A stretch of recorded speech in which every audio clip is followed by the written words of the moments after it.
PAVE really is what it stands for. Partners, Advancing Values in Education. PAVE was actually born out of an archdiocesan foundation whose mission was to focus on Catholic schools.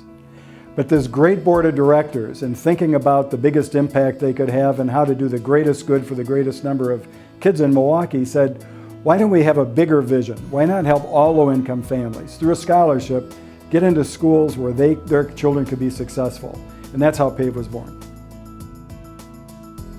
And so what PAVE did was to create a scholarship program that enabled those students to, in fact, stay in those schools. Following from that, and not supplementing, but really building on the scholarship program, their work with their capital program, which led to the restoration of old buildings, putting new seats in old buildings, and even adding some new sections to new classrooms. And then over time, the strategy morphed toward board governance and board leadership and cultivating a structure that would make a lasting difference. If you don't have good leadership, you don't have good schools. If you don't have good leadership, you have good nothing. So it was really important that this transition from the scholarship business, so to speak, to get into the governance business and help these schools become stronger. So over a very long period of time, PAVE has performed a variety of different roles that have supported families in their quest to find the best school possible for their children. We didn't care what kind of school they went to as long as it was a good school. What PAVE has done is to show that you can be consistent in the mission, but that you can evolve over time as different needs arise. And I think that's a very powerful thing to have a board and a staff like under the leadership of Dan that was willing to look at their mission, but then talk about different ways of fulfilling that mission given the needs of the community. The problem that's been most concerning, and really a primary problem, is student achievement in the classroom. And so all that PAVE has done, led by Dan McKinley, guided by a very capable and distinguished group of directors, has been this excellence in the classroom, achievement in the classroom, academic achievement.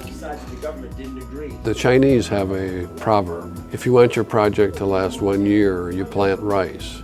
If you want your project to last 3 years, you plant bamboo. But if you want your project to last 100 years, you educate children. To me, that is the only way we can get these young people to come alive out of an educational milieu and get decent jobs and lift themselves and their families out of poverty. Even though there are challenges and struggles that we're hearing about every day, there are people like PAVE that have not given up. I think Dan has done a good job. I think the board has done a good job of adapting and making sure that we have a focus that benefits the children in the end. In every city in the country, there are like 4, 5, 6 really good schools. What we need, though, are 50, 60 good schools. And how are we going to get to that? It's not just going to be through PAVE alone. We can help schools individually, but even more, we can convene schools so they all understand the pathway to growth, of an organization where they become a better and better organization. We're creating this larger circle of understanding among schools of what it takes to get better and better. What PAVE has been up to recently to advocate for and train boards, independent boards of directors for urban schools, I think brings great value. The values in education, we're still glad to have them as partners for that value. One of the secrets is it's not about money. It's about good ideas carried out very effectively and a lot of love. Water. It starts like this. Carbon dioxide. Carbon dioxide. Dan McKinley, PAVE's founding president and CEO, and has made the most important of impacts on education reform at the K-12 level in the city of Milwaukee over the last 20 years.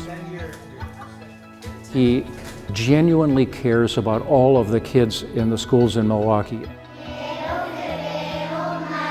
I don't know how many lunches and breakfasts Dan and I have had, but I feel very fortunate to have been able to work with Dan and he's supported, like our school, he's supported other work that I've done over the years. And so I'm just very grateful to him, not just for the personal support, but for the support that he's given to schools, and by virtue of the support that he's given to schools, the support that he's given to this community.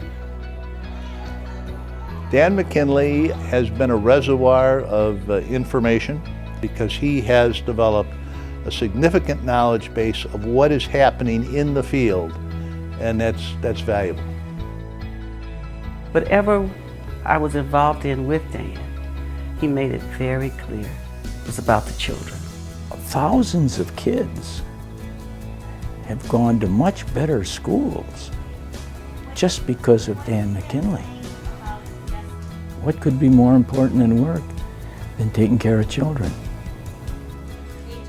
I think he is like the best leader that I've seen in Milwaukee. I think that he's got a heart that is big as the moon, and he has so much love to share, and he shares that with everyone that he works with. He's a great leader. He's developed a great team, everybody working together to provide all these wonderful services for our school, and that's because of Dan's leadership. Dan McKinley is probably one of the most sincere, kind, caring, giving, walking the talk gentleman that I've ever met in education. For me, PAVE is Dan McKinley. One of my favorite memories of PAVE and Dan McKinley was a press conference that Dan organized on the eve of Mother's Day. I think the year was 1998. And it was a moment to recall, and I still do recall today.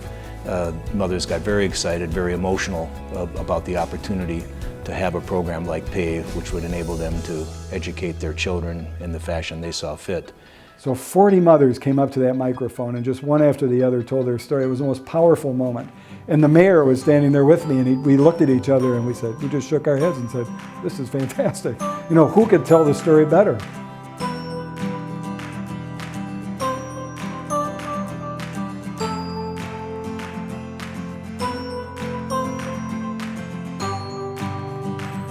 It is with great fortune that I am the president of the Dan McKinley Fan Club.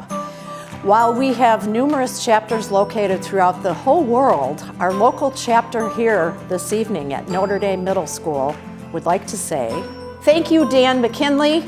We love you.